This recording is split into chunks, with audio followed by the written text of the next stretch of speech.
Salam Indonesia, salam Nusantara dari Sabang sampai Merauke, dari Miangas sampai Pulau Rote. Mantap iman kita, mantap kasih kita, mantap pengharapan kita. Tentunya dalam Yesus Kristus menjadi Tuhan dan Juru Selamat kita dan Juru Selamat dunia. Jangan katakan bahwa Yesus itu bukan Tuhan. Jangan katakan bahwa Yesus itu bukan Juru Selamat. Walaupun di luar sana ada banyak orang yang mengatakan, orang-orang nabi-nabi palsu, pengajar-pengajar palsu, ikuti ajaran firman Allah, maka engkau akan diselamatkan. Karena Yesus sudah berkata, akulah jalan kebenaran dan hidup. Tiada seorang sampai kepada Allah kalau tidak melalui aku. Dan Rasul Paulus mengatakan, keselamatan tidak ada dalam siapapun juga selain di dalam Dia. Karena di bawah kolong langit ini tidak ada nama lain yang diberikan kepada manusia yang olehnya kita diselamatkan. Karena begitu besar kasih Allah akan dunia ini, sehingga Ia mengaruniakan anaknya yang tunggal, supaya setiap orang yang percaya kepada-Nya tidak binasa, melainkan beroleh hidup yang kekal. Mantap! Dengan hati percaya engkau dibenarkan, dengan mulut mengaku engkau diselamatkan. Kiranya di malam ini Tuhan menuntun kita, kekuatan Tuhan menuntun kita untuk terus bisa mengakui kebenaran firman Allah dalam hidup, dan tetap mengikuti kebenaran firman Allah dalam hidup ini. Dan saya mau katakan, Tuhan memberkatimu. Mari kita berdoa. Di malam ini kiranya Tuhan membuat kami membangun komitmen kami untuk kami tetap mengikuti kebenaran Alkitab. Di dalam nama Yesus, haleluya, amin. Puji nama Tuhan. Saya akan membacakan di dalam 2 Timotius 3 ayat 15, 16, dan 17. Ingatlah juga bahwa dari kecil engkau sudah mengenal kitab suci yang dapat memberikan hikmat kepadamu dan menuntun engkau kepada keselamatan oleh iman kepada Kristus. Segala tulisan yang diilhamkan Allah memang bermanfaat untuk mengajar, untuk menyatakan kesalahan, untuk memperbaiki kelakuan, dan untuk mendidik orang dalam kebenaran. Haleluya. Puji nama Tuhan. Jadi tema kita menyambung tadi pagi, tetaplah mengikuti kebenaran firman Allah atau kebenaran Alkitab. Karena kebenaran Alkitab atau kitab suci yang pertama kita baca tadi, bahwa dapat memberikan hikmat kepada kita. Saya sudah katakan, di tengah-tengah situasi zaman yang liar, yang tidak terkendali, di mana orang suka-sukanya, tidak mengasihi, tidak mau mengampuni, tidak tahu berterima kasih, tidak memperdulikan Tuhan, tidak mengasihi, tidak mau berdamai, suka menjelekkan orang, tidak dapat mengekang diri, garang, tidak suka yang baik, suka mengkhianati, tidak berpikir panjang, berlagak tahu, lebih menuruti hawa nafsu daripada menuruti Tuhan. Bayangkan itu. Orang lebih suka menuruti setan daripada Tuhan. Padahal setan membawa kehancuran, Tuhan memberikan sorga. Ketika setan engkau ikuti, ujungnya adalah neraka bagianmu. Dan itu sebabnya saya mau katakan kepada kita, tema ini harus menjadi perenungan yang dalam bagi kita. Tetaplah mengikuti kebenaran Alkitab. Karena apa? Dapat memberikan engkau hikmat.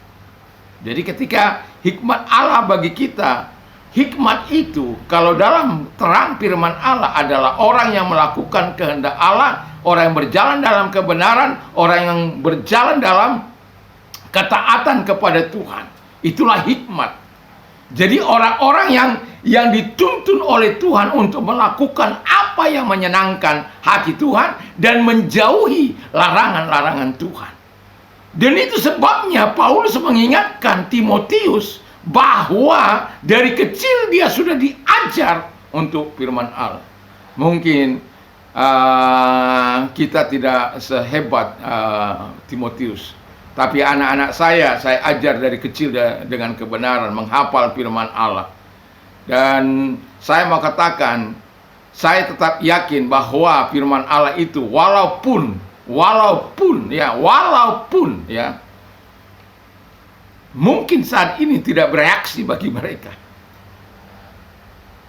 tapi percayalah pada kekuatan firman itu, bahwa didiklah anakmu pada masa kecilnya, maka pada masa tuanya pun ia tidak akan menyimpang daripada firman Allah. Memang kita mungkin dibuat bersusah-susah, tapi proses Allah itu adalah proses yang panjang. Proses Allah itu bukan terjadi dalam satu malam. Hikmat Allah akan terus mengikuti mereka untuk mengajar mereka, menuntun mereka. Mungkin saya sebagai orang tua ada banyak kali marah untuk mengajar mereka, mendidik mereka dalam kebenaran. Tapi Tuhan itu jauh lebih tahu apa yang mereka mau lakukan. Dan ketika selaras dengan kemauan Tuhan, saya yakin dan percaya tidak ada orang tua yang tidak akan menjadi bahagia. Itulah sebabnya semua diajar orang-orang untuk mendapatkan hikmat Allah. Karena dengan mendapatkan hikmat Allah, terjadilah seperti si Salomo. Walaupun di masa tuanya dia menyimpang oleh karena dia tidak bertekun keluar dari hikmat Allah itu. Yang kedua, kata firman Allah dapat menuntun kita kepada keselamatan. Jadi firman Allah menunjukkan kepada kalau keselamatan kita itu bukan mudah-mudahan. Keselamatan kita sudah direncanakan Tuhan dari kejatuhan manusia di Taman Eden.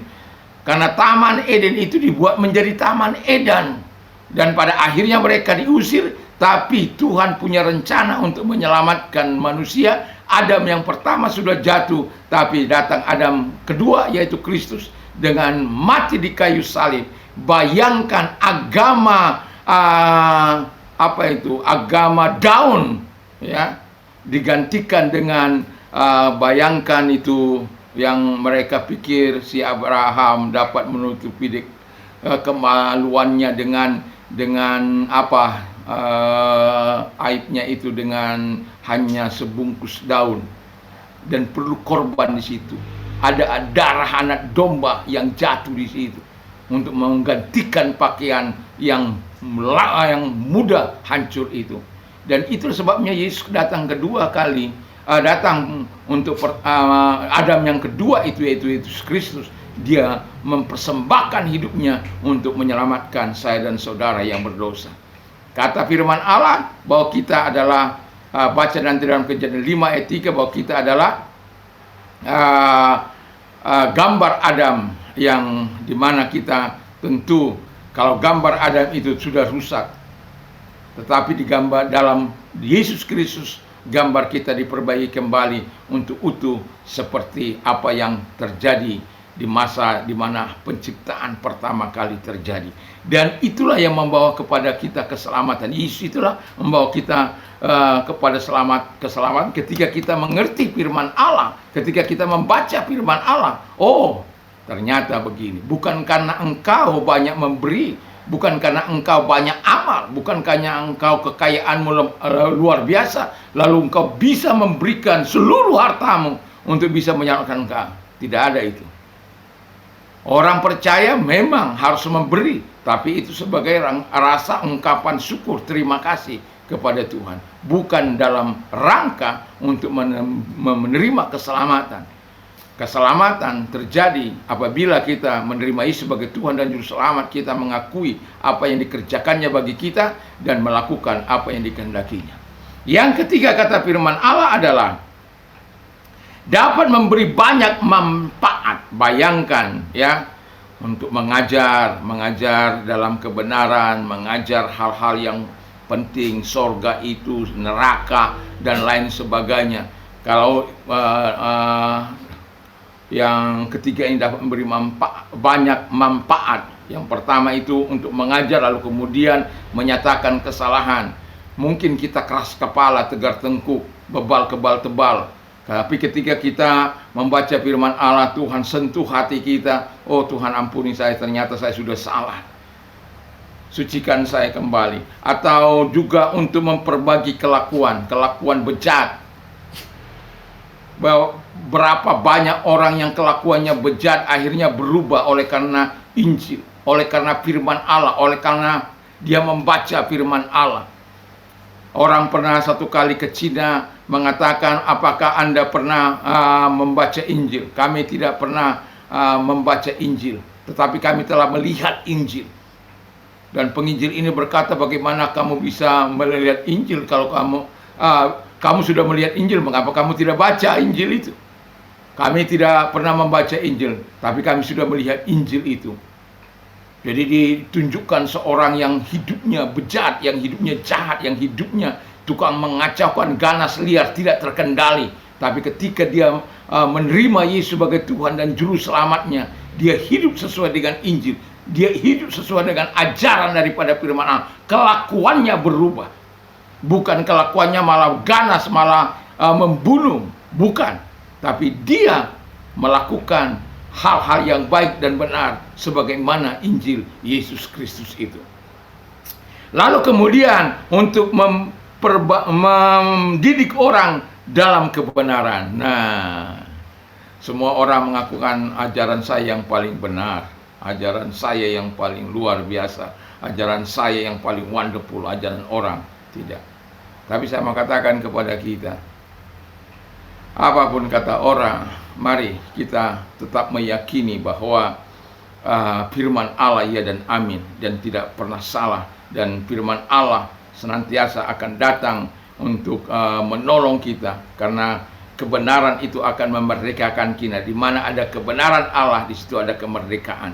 Dan itulah sebabnya saya mau katakan, ketika kebenaran firman Allah ada dalam hidup kita, dan yang terakhir untuk melakukan yang baik, ayat 17. Jadi bahwa Alkitab itu memberikan manfaat bagi kita untuk kita dapat melakukan yang terbaik dalam hidup ini, baik melalui ilmu pengetahuan, baik melalui apapun yang bisa, skill kita, kemampuan kita, dan lain sebagainya, untuk dalam rangka berbuat baik. Karena firman Allah berkata, let your light so shine before men, that they may see your good works and glorify your Father in heaven. Jadi biarlah terangmu bercahaya di depan orang, supaya mereka melihat perbuatanmu yang baik, dan memuliakan Bapamu yang di sorga. Jadi Bapa yang di sorga itu akan menerima segala kebaikan yang kita lakukan, karena orang-orang akan memuliakan, oh betul dia pengikut Kristus, Bapa dimuliakan. Karena apa? Oh betul dia hidup sesuai dengan firman Allah, karena mereka adalah pengikut-pengikut Yesus Kristus yang taat, yang saleh, yang melakukan apa yang berkenan di hadapan Allah. Mereka melakukan apa yang baik dan benar di hadapan Tuhan maupun di hadapan manusia. Mereka tidak takut siapa-siapa, tapi takut hanya kepada Tuhan. Mereka hidup sesuai dengan apa yang dikatakan oleh firman Allah. Dilihat orang atau tidak dilihat orang, kita adalah orang-orang yang mampu melakukan apa yang baik. Sebab apa? Kita tetap mengikuti kebenaran Alkitab. Kita tetap mengikuti kebenaran Allah yang dapat memberikan hikmat, yang dapat menuntun kita kepada keselamatan, yang dapat memberikan banyak manfaat seperti yang saya katakan tadi, untuk mengajar, menyatakan kesalahan, memperbaiki kelakuan, untuk mendidik orang dalam kebenaran, dan untuk melakukan apa yang baik. Haleluya. Kiranya Tuhan Yesus memberkati kita, dan biarlah kita betul-betul tetap mengikuti kebenaran sepanjang umur hidup kita, sampai kita bertemu muka dengan Yesus dan Bapa dan Roh Kudus. Kiranya Tuhan Yesus memberkati kita. Mari kita berdoa. Terima kasih Tuhan, biarlah kami tetap mengikuti kebenaran Alkitab sepanjang umur hidup kami. Dan kalau engkau sakit, saya mau berdoa, ingatlah bahwa Yesus mengatakan bahwa lenyapkan segala sakit penyakit, usir setan-setan dalam nama Yesus. Segala sakit penyakit yang mereka derita, aku perintahkan dalam nama Yesus, keluar. Jamah mereka, sembuhkan mereka Tuhan, karena engkau tidak mengenal jarak, ruang maupun waktu. Ketika mereka beriman, engkau menjamah mereka, menyembuhkan mereka dalam nama Yesus. Dan kalau engkau sedang mengalami pergumulan berat dalam hidupmu, ingatlah Tuhanmu adalah Tuhan yang besar. Tuhan, jangan lakukan hal-hal yang tidak baik. Ada jalan-jalan yang Tuhan sediakan bagimu. Ada Tuhan yang baik yang akan menolong engkau ketika engkau mempercayai Dia. Dan jangan lakukan apa yang menyimpang dari jalan Tuhan. Walaupun mungkin engkau sedang mengalami masa yang sulit dan masa yang sangat mungkin tidak bisa lagi kau berkata-kata, tapi Tuhan tahu bahwa engkau memerlukan Tapi pertanyaan saya, apakah engkau percaya menyerahkan hidupmu sepenuhnya kepada Tuhan? Itu menjadi pertanyaan penting. Kalau engkau menyerahkan sepenuhnya kepada Tuhan, yakin dan percayalah, Tuhan akan datang. Karena firman Allah berkata, marilah kepadaku hai kamu yang letih lesu dan beban berat, aku akan memberikan kelegaan. Kalau engkau orangnya, mari angkat kedua belah tanganmu, kita berdoa. Terima kasih malam ini Tuhan, Kau melihat tangan-tangan yang diangkat kepadamu. Tuhan tolong mereka satu demi satu, legakan hati mereka, jawab mereka, dan tolong mereka sesuai dengan apa yang mereka butuhkan. Engkau menjawab. Terima kasih, kami bersyukur dalam nama Yesus. Haleluya. Amin. Kiranya Tuhan Yesus memberkati kita di malam ini. Jangan lupa membaca firman Allah atau berdoa sebelum tidur. Mantap, mantap, mantap.